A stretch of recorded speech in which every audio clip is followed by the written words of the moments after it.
All right, let's bring in now retired FBI Special Agent Jennifer Coffindaffer to continue this discussion. So, Jennifer, just getting that update from Ohio State Police there, learning that they negotiated with this suspect for hours, sounds like at least 5 to 6 hours.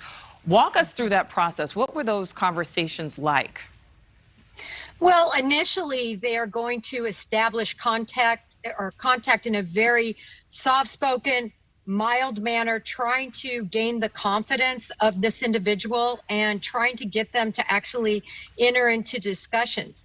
They probably offered things like water, like food, other things, trying to get the person to stand down. And it sounds like they were successful after hours. And in fact, he did lower his firearm, and they were going closer to him to arrest him when they tried to utilize less than lethal tactics, which typically, when I hear that, I think of a taser.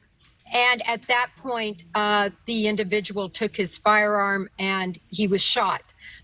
So they were somewhat successful, at least for a time. Well, Jennifer, walk us through how this investigation will now proceed. We know that the suspect is dead, but there's still so much left to learn. We know that that trooper there mentioning the vehicle that the suspect was driving, also mentioning, waiting to find out a motive. Kind of walk us through what happens now. Well, first of all, the registration and the identification of this individual is going to be quickly looked at, and they're going to know who this is. In fact, I would submit they already know who this is, and they're going to go back to that individual's house.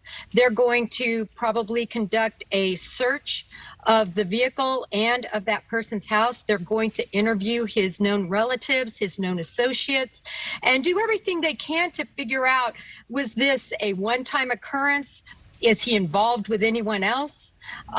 Will anything else happen at other field offices? What sort of armaments he had? They're going to do a full-on investigation of this individual. All right. Jennifer Coffindaffer, as always, thank you so much for your expertise. Thank you, Nicole. Thank you for watching. Go to newsnationnow.com to find NewsNation on your television provider. And don't forget to click the red subscribe button below to get more of NewsNation's fact-driven, unbiased coverage.